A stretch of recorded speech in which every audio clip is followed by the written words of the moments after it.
এক ব্যক্তি তার বাবারে কবরে দাফন করলো, দাফন করার পরে বাড়িতে চলে আসলো, কবরে কিছু মাটি অতিরিক্ত রয়ে গেল। এক ভাই আরেকবারে জিগাই, বাইরে বাবা তো মারা গেছে, বাবার কবর তো দিয়ে দিলাম, কিন্তু বাবার কবরে মাটি দেওয়ার পরে কিছু মাটি অতিরিক্ত রয়ে গেছে, চলস না বাবার কবরের মাটিটারে স্মৃতি হিসাবে রাইখা দেয়। এবার ডাক দিয়ে কি করা যায়, কয়েক কবরে উচ্ছিষ্ট মাটি দিয়ে আমরা একটা মাটির কলস বানাবো। এবার মাটির একটা কলস বানাইছে, মাটির একটা কলস বানাইছে স্মৃতি রাখার জন্য। আমরা তো বাবার লুঙ্গিটারে ঘরে স্মৃতি রাখি, বাবার একটা ব্যবহারের কাপড় স্মৃতি রাখি, ওই কবরের মাটিটারে স্মৃতি রাখতে যাইয়া একটা কলস বানাইছে। কলস বাংলা বুঝেননি আপনারা, আমি জানি না, কিন্তু একটা কলস বানাইছে এই বাবার কবরের মাটিটারে স্মৃতি রাখবার লাগা। কারণ এই কবরের মাটিগুলা বাবার কবরের মাটি, এই মাটি দিয়ে একটা কলস বানাইছে।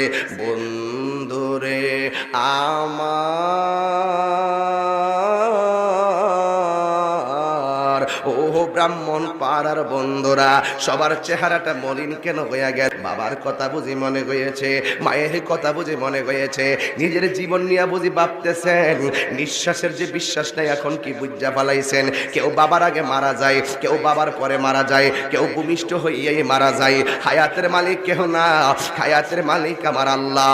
এই দুই ভাইয়ে একটা কলস বানাইলো,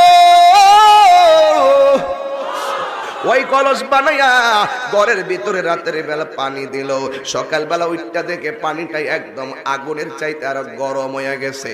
ছোট ভাইটা ডাক দিয়ে কে, বড় ভাই পানি রাখলাম রাইতে, দিনই দেখলাম পানিটা গরম হয়ে গেছে, কারণটা কি? কয় মনে হয় সূর্যের তাপে গরম হয়ে গেছে। ঠিক আছে, এখন সন্ধ্যায় পানি রাখবো, আমরা রাতের বেলা পানিটা দেখবো।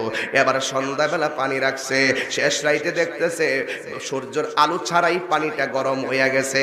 দুই ভাইয়ে ভাবতেছে কি ব্যাপার, মাটির পাতিল ঘরের ভিতরে, মাটির কলস ঘরের ভিতরে, পানি দিলে গরম হওয়ার কথা না, গরমের তো একটা প্রকার আছে, এমন গরম তো হওয়ার কথা না, এখন কি করা যায়? দুই ভাই চিন্তার মধ্যে পড়ে গেল। এবার এক ভাই আরেকবারে ডাক দিয়া, ভাই রে, এই কলসের পানি ঠান্ডা না হইয়া কেন গরম হইয়া যায়, এটা আল্লাহর বন্ধু ছাড়া কেউ বলতে পারবে না। আরো বড় করে বলেন না সুবহানাল্লাহ।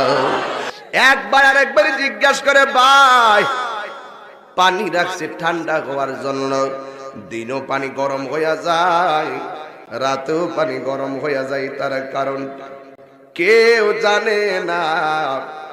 কয় আল্লাহর বন্ধুর কাছে চলে গেছে, যাইয়া ডাক দিকে, আল্লাহর বন্ধু গো, আমার বাবার অতিরিক্ত মাটি দিয়ে আমি